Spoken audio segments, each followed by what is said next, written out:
Fala pessoal, tudo bem com vocês? Professor Brunão aqui para a gente poder fazer o preenchimento da nossa apostila e também a correção das questões da tarefa que havia ficado da semana passada, beleza?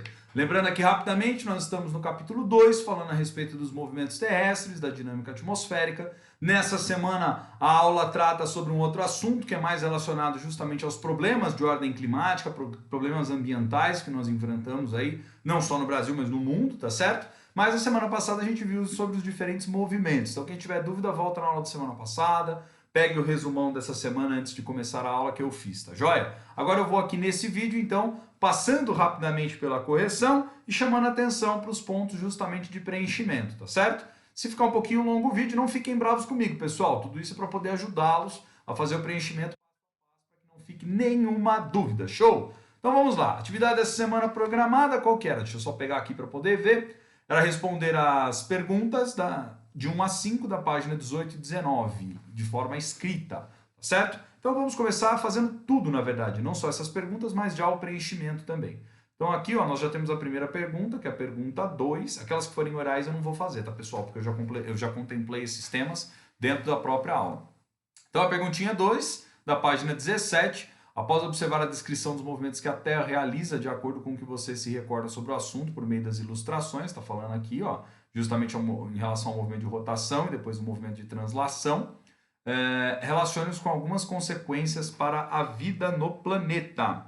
Então, na verdade, isso aqui já estava até respondido no slide, mas vamos botar aqui, ó, página 17, a pergunta 2, isso aqui já está respondido no slide justamente porque eu falei sobre isso, eu sinalizei isso, eu coloquei isso lá para vocês, tá bom? Mas aqui a resposta que a gente pode pôr na 2 é a seguinte, ó. O movimento, vamos escrever dessa forma. O movimento de rotação tem a ver com a ocorrência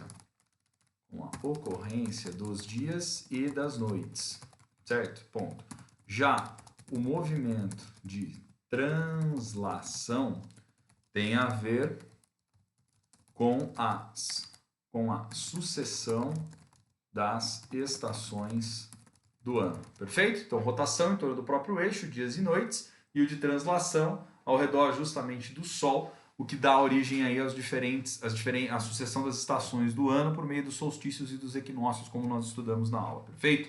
Então vamos lá, sem muita enrolação, bora para a próxima página, página 17 está aí, isso aqui está falando sobre os movimentos, página 18, ele fala para a gente dar uma observada nessas imagens, então vamos na questão 1 da página 18, então ó, colocando aqui página 18, questãozinha 1. Assim como a gente desenvolve em sala de aula quando eu estou corrigindo com vocês, pessoal. Vamos lá. O que a sequência de imagens ao lado revela a respeito da dinâmica atmosférica? Observe bem. O que a gente pode observar? De repente está um dia bonito e tal, de repente o céu já está nublado, acabou dando enchente, enfim, virou um baita regaço, né? Acabou bagunçando todo. Então o que a gente pode mostrar de maneira muito simples e objetiva? Então, ó, as imagens, escrever bonitinho aqui, não. As imagens mostram que o tempo mudou. Perfeito?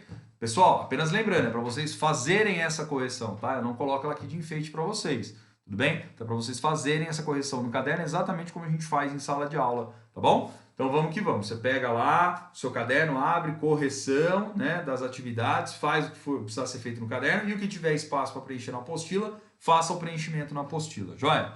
Então a questão é isso, ó. A questão 1 é isso, ó. As imagens mostram que o tempo mudou. Vamos para a questão 2. A 2, ela está perguntando o que para nós? Ela pergunta o que a segunda imagem nos mostra sobre como a mudança atmosférica afeta o ambiente e seus habitantes. Esse azinho aqui está errado, pessoal? Pode riscar ele aí, ó. O que a segunda imagem nos mostra sobre como a mudança atmosférica afeta o ambiente e seus habitantes. A gente pode colocar, por exemplo, que justamente a precipitação excessiva ela pode causar problemas, como é o caso justamente das enchentes, né, dificultando o deslocamento das pessoas, enfim. Então vamos escrever da seguinte forma, né, ó, a precipitação das chuvas, por exemplo, em locais sem possibilidade de escoamento das águas, pode acabar gerando enchentes, o que prejudica a locomoção das pessoas. Chique? Essa é uma resposta bacana aí para você deixar na página 18, questãozinha 2. Vamos continuando. Aí vocês tinham que responder também. Então a 1 já está corrigida, a 2, que essa era a parte da tarefa. Aí a 3, como mostram as imagens, a atmosfera passa por mudanças constantemente. Quais dessas mudanças você consegue observar no seu dia a dia? Então, quais as mudanças que a gente consegue justamente perceber, galera, no dia a dia, quando a gente está falando em termos de atmosfera? A gente pode perceber principalmente duas. Então, aqui, ó, a gente poderia falar assim, ó, é possível observar no dia a dia mudanças quanto à temperatura, né? Principalmente nessa época aqui que nós estamos mais justamente do inverno, que você tem alteração durante o dia, às vezes está um pouquinho mais quente, depois da noite faz aquele friozinho, precisa da coberta e tal. Então a gente consegue observar de maneira muito simples as mudanças quanto à temperatura e também, aqui principalmente na nossa região, né, pessoal, em relação à umidade do ar. Nossa, nem brinca, né? O nosso inverno tem uma das características que é ser seco, então pode perceber que às vezes a gente vai respirar, tá aquele tempão seco, beleza? Então essa é uma resposta bacana para a questão 3. Questão 4, sem mais delongas, sem nos demorarmos. Agora vamos aplicar o que você entendeu no dia de hoje. Qual é a situação momentânea da atmosfera ou simplesmente o tempo atmosférico? Se possível, saia ao ar livre ou olhe pela janela da sua sala de aula. Aqui, como nós não estamos dentro da nossa sala de aula, você pode aí de repente abrir a sua janela, pá, dar uma olhada para ver o que está acontecendo. Mas a gente vai dizer o quê? Por exemplo, se eu estivesse fazendo nesse momento, eu poderia dizer o seguinte, como está à noite, agora estou gravando dia à noite, eu vou falar assim, ó, a condição do tempo atual, lembrando a diferença de tempo e clima, lembra? Tempo tem a ver com o momento da atmosfera e o clima é aquela coisa da identidade, ou seja, uma sucessão de tempos ao longo de um longo período observado. Então a gente pode colocar aqui assim a resposta, a condição do tempo atual de estabilidade, vírgula, sem chuvas nem ventos. No entanto,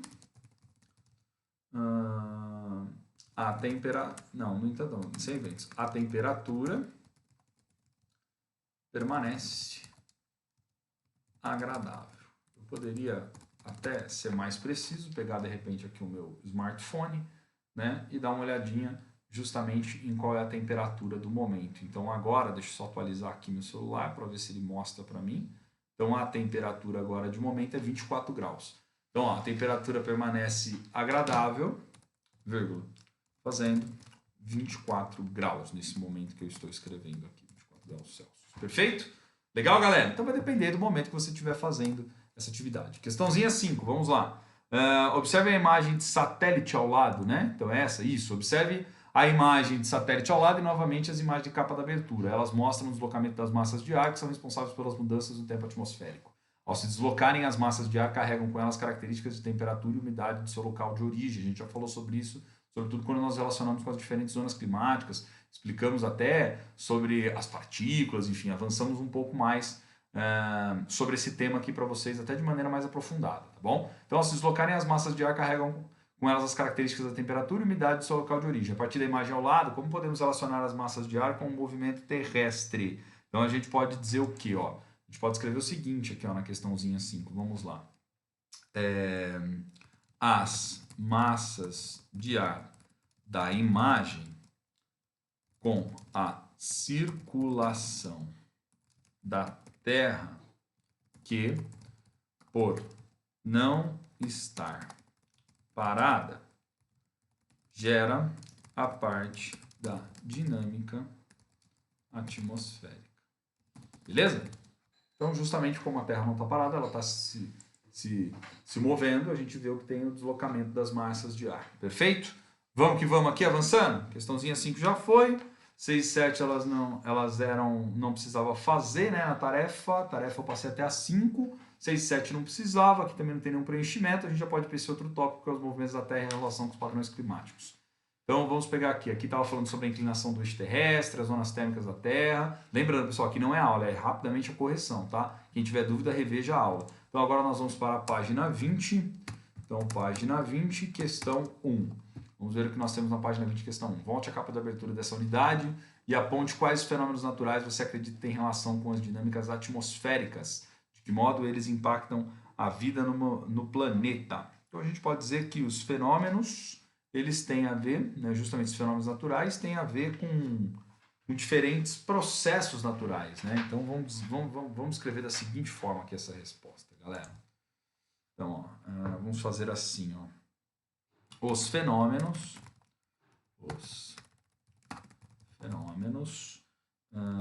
como a formação de desertos, furacões, aumento do nível do oceano e inundações,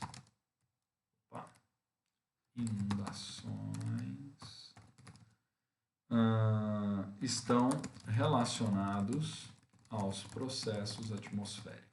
Beleza? Show, galera? Vamos que vamos. Depois, na página 21, nós temos já o exercício 2, logo no comecinho ali. Tá chique? Então, o exercício 2 da página 21, vai lá, de acordo com a representação do movimento de rotação da página 17, não vamos voltar, se você precisar, você volte aí na apostila. O que é possível afirmar sobre a distribuição da incidência solar em nosso planeta? Bom, essa é fácil, né? A distribuição da energia solar ela não é uniforme, inclusive por isso que nós temos diferença entre os períodos de solstícios e de equinócios, né? Então vamos colocar assim, ó, a distribuição de energia não é uniforme, tá? Ela não é uniforme. A radiação atinge com menor intensidade a região abaixo da linha do Equador. Então, aqui no caso, você vai ter que entender por que ele está falando isso nesse momento, voltando na página 17. Então, vamos lá, vai. Eu não ia lá, mas vou ter que ir. Vamos lá. Então, aqui, ó. Tá vendo? Ó? Ela está mostrando justamente o que, ó. Menor intensidade do Sol aqui, ó. Nessa parte, abaixo da linha do Equador. A linha do Equador passa aqui, mais ou menos. Então, ó. Menor intensidade aqui, maior intensidade aqui. Ou seja, isso mostra justamente que nós estaríamos nessa imagem aqui específica, justamente no período em que você tem o verão no hemisfério norte e o inverno no hemisfério sul, beleza? Tem mais incidência solar aqui no hemisfério norte por causa do eixo, para cá, por causa do eixo de inclinação da Terra, beleza? Então vamos lá. Então é isso. A distribuição de energia não é uniforme, a radiação atinge com menor intensidade a região abaixo da linha do Equador. Isso ocorre porque os raios solares precisam percorrer uma distância maior para alcançá-la. Certo? Por outro lado, no hemisfério norte, a radiação percorre uma distância menor. Beleza? Aí, o que faz com que atinja com mais força. Chique! Então vamos que vamos. Página 21 já foi. O integrando agora não dá tempo. Depois, se a gente tiver tempo mais para frente, a gente faz o integrando. Aqui também nessa página nós não temos nada, que era a página justamente 22. Aí a gente vinha para a parte dos lugares e povos. Tinha que fazer pesquisa, não precisamos. Vamos para 5. A questão 5 desse item fala: descreva o que ocorre com a distribuição da radiação solar do planeta durante cada um dos períodos destacados no texto acima. O texto acima está falando justamente sobre o que? Pense novamente sobre os movimentos que a Terra faz. Podemos afirmar que a translação é determinante nas características dos climas terrestres. Volte à página 17 e observe o esquema que representa esse deslocamento do planeta em torno do Sol. Ele revela 2 períodos, os equinócios e o solstício, que aliás estão super bem explicados na aula, viu, galera? Então quem tiver dúvida, volta na aula da semana passada, que está muito bem explicadinha sobre equinócios e solstícios, tá? Que tem a ver com as estações do ano, que estão relacionadas às estações do ano. Descreva o que ocorre com a distribuição da radiação solar no planeta durante cada um dos períodos destacados no texto acima. Vamos pegar de maneira muito simples aqui para responder. Nós estamos na página 23. Estou colocando aqui, ó, o preenchimento da página 23. E a questão é a questão 5. E aqui a gente pode dizer que há variações na forma como a radiação solar atinge o planeta em ambos os períodos, né, de solstícios e de equinócios, em ambos os períodos. Vamos colocar da seguinte forma: os solstícios são marcados pela desigualdade na incidência solar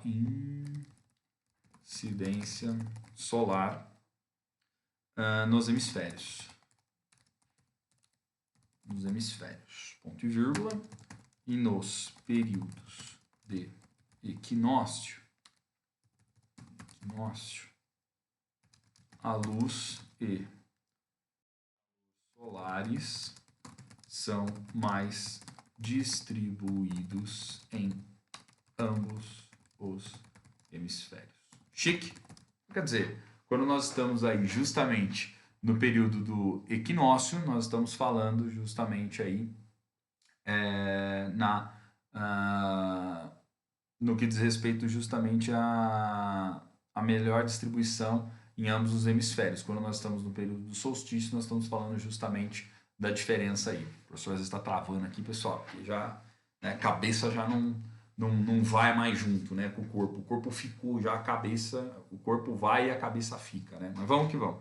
Mas enfim, de maneira muito simples aqui, pessoal, para que vocês entendam. Então, a resposta ficou: a variação na forma como a radiação solar atinge o planeta em ambos os períodos. Os solstícios são marcados pela desigualdade, ou seja, solstício, como eu disse, quando é verão, vai ter incidência maior de raios solares durante o dia e, portanto, noites menores. Quando nós estamos no inverno, ocorre o contrário. Você tem dias mais curtos e noites mais longas. Quando nós já estamos nos períodos equinócios, que significa justamente igualdade, aí a coisa muda de figura, porque nós temos o mesmo tanto de tempo de luz do Sol, 12 horas aproximadamente, e 12 horas de noite. Show? Chique até aqui?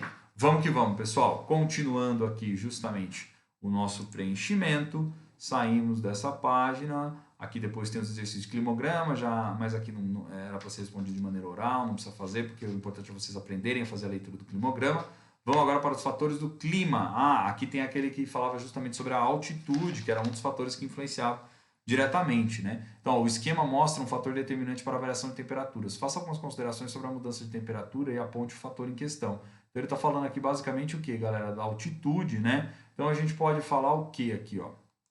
A gente poderia colocar nessa questão 1 da página 25, então estamos na página 25 já, página 25 na questão 1, a gente poderia dizer assim, ó, de maneira geral, a altitude impacta sobre as temperaturas, uma vez que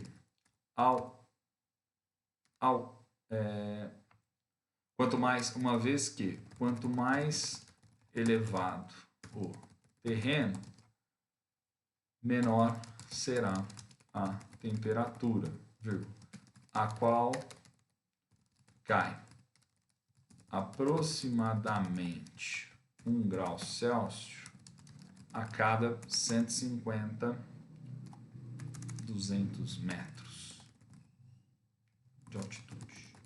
Beleza? É isso que acaba acontecendo. Você poderia, se você fosse analisar climas específicos, enfim, aí teria que levar em consideração também essa questão da altitude. Show! Vamos lá, questãozinha 2 agora pra gente. A 2 fala: determine pelo relevo o clima frio da montanha, determinado pelo relevo, aliás, né? O clima frio da montanha aparece nas 3 zonas térmicas. Então o que ele está dizendo aqui? Mesmo que você tenha aí justamente uma região que esteja numa área mais quente, mas devido justamente ao fator da altitude, ela é mais gelada lá na ponta. Então vou dar um exemplo para vocês. Quando eu fui para o Equador aquela vez, embora nós estejamos literalmente na linha do Equador, ou seja, incidência de raio solar muito forte, né, que é justamente a zona tropical, ainda assim nas partes mais altas, né, das montanhas é muito mais gelado. Por isso que até acho que na foto que eu coloquei, eu não lembro agora se na foto que eu coloquei ou não, mas eu estava com uma jaqueta bem grossa, justamente por causa disso, porque conforme vai subindo a altitude, eu fui no teleférico que ele tinha 5.000 metros, né, de altitude, então lá em cima era muito mais frio e o mar era muito mais rarefeito do que embaixo, beleza? Então aqui a gente pode responder da seguinte forma, né? Como você imagina que o ambiente, ser o ambiente e a vida dos habitantes que vivem em lugares assim? É mais difícil, né? Porque é justamente mais gelado. Então vamos lá. A gente pode dizer assim, ó, a vida dos habitantes nesses lugares, né? Ou seja, nesses lugares onde predomina o clima frio da montanha, é mais difícil.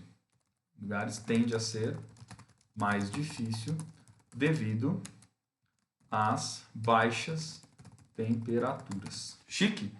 Beleza? Então, tende a ser mais difícil aí devido às baixas temperaturas sobre diferentes pontos de vista, obtenção de alimentos, nível de oxigenação, enfim, uma série de coisas. Mas aqui já dá para resolver o nosso problema. Próxima página. Outro fator que influencia as condições climáticas é a sua localização em relação ao oceano, que a gente estava falando justamente da continentalidade, né? Maior distância em relação ao oceano, maritimidade, maior proximidade, beleza? Então ele fala assim, ó, em dupla, observe o que aconteceu com o calor nas duas situações e tente descrever o fenômeno, de que modo ele pode influenciar na temperatura. Então está mostrando aqui, ó, na cidade litorânea o que acaba acontecendo e está mostrando na cidade do interior o que acaba acontecendo, beleza? Então, como a gente pode explicar isso daí? Vamos tentar fazer de maneira muito organizadinha essa resposta 3. Se não couber aí, escreva no caderno. Aí você escreve na apostila, escrita no caderno, resposta no caderno, beleza? Vamos lá então. Ó. Durante o dia, vírgula, os raios solares aquecem as águas, aquecem as águas dos oceanos, certo? Durante a noite, as águas transmitem calor para a atmosfera, certo? E as nuvens, atmosfera, vírgula, e as nuvens funcionam como uma estufa. E as nuvens funcionam como uma estufa que retém o calor do dia. Vírgula, na cidade do interior, que é o que está mostrando na imagenzinha, né? Com a falta de nuvens, o calor dissipa. Ou seja, ele se desfaz aí, né? Então, o que a gente pode evitar justamente? O que a gente percebe justamente quando a gente observa isso, né? Que esse processo é o que é o grande responsável por se evitar justamente grandes perdas daí, bruscas na temperatura durante a noite, beleza? Por quê? Porque justamente o calor consegue ser mais retido pela Terra. Beleza? Vamos lá, questãozinha 4. Opa, ainda tem mais uma na página 26, hein? Aqui eu acho que eu não pus a página aqui, pessoal. Essa questão 3 já está na página 26, então vamos inserir aqui. A questão 3 já está na página 26. Show? Então aqui, 3, vamos para a questão 4. Você viu que aqui eu faço junto com vocês, tá? Que é para incentivar vocês a irem justamente junto comigo aqui caminhando. Então, com base no mapa dos climas da página 24 e o mapa mundo político, localize o clima citado na legenda da imagem ao lado e cite alguns países onde ele predomina. Ele está falando justamente do clima mediterrâneo aqui, tá, pessoal? Então, se você observar no Atlas, aí você vai ver que o clima mediterrâneo é um clima mais específico em relação a outros, justamente devido à maior proximidade do mar, tá? Então, o que a gente pode responder aqui? A gente pode falar o seguinte, ó. O clima mediterrâneo, e a gente está falando da costa da Europa ali, principalmente. O clima mediterrâneo está próximo, por isso o nome, né? Inclusive, está próximo ao mar Mediterrâneo. Certo?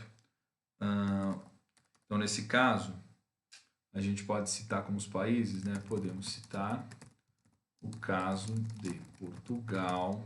Vamos ver qual outro país. Espanha, também está ali, deixa eu lembrar. Portugal, Espanha, Itália.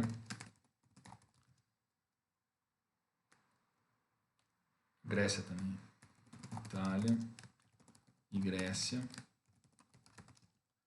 na Europa.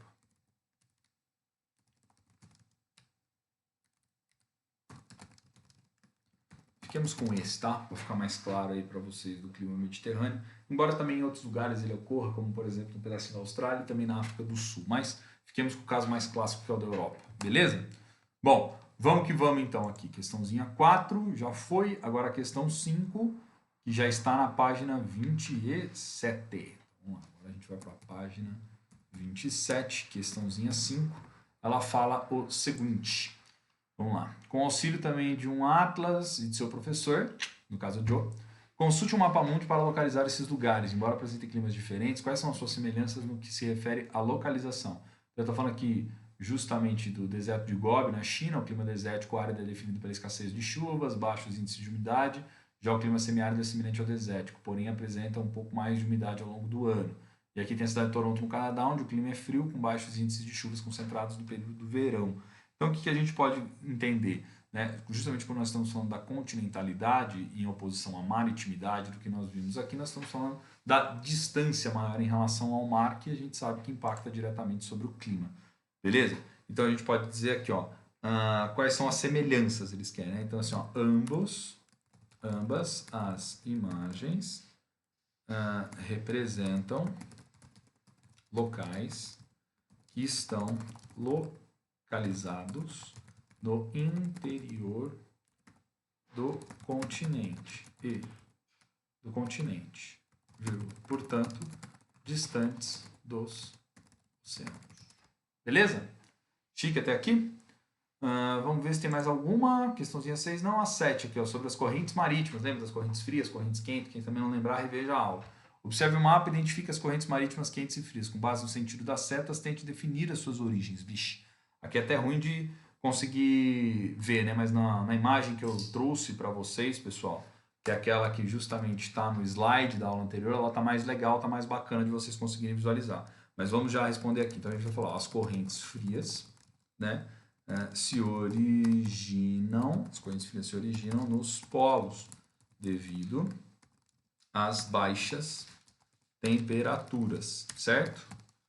As baixas temperaturas, vírgula, enquanto as correntes quentes surgem na região equatorial, e aí depois você vai ver que tem alguns sentidos lá de corrente, como por exemplo a explicação do porquê lá em cima na Noruega dá para pescar, porque tem a ver com a corrente quente que sai mais ou menos ali da região do Equador e sobe até lá, né? Então chega até aquela região, fazendo com que o aquecimento das águas possa ocorrer, o que permite a atividade de pesca por parte daqueles povos, mesmo as correntes mais frias se originando, mas elas seguem para outro destino.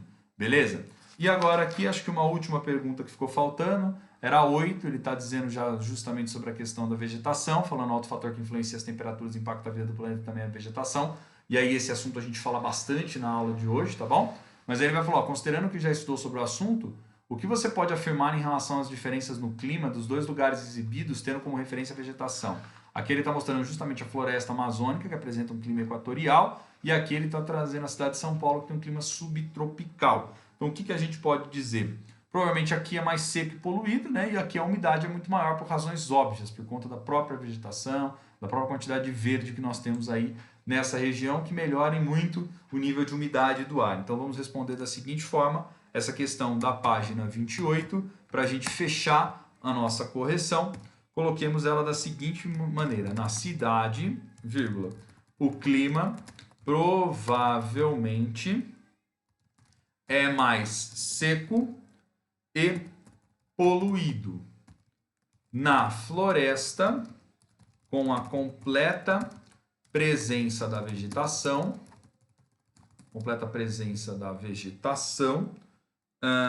vírgula, e sem poluição, o clima é mais úmido.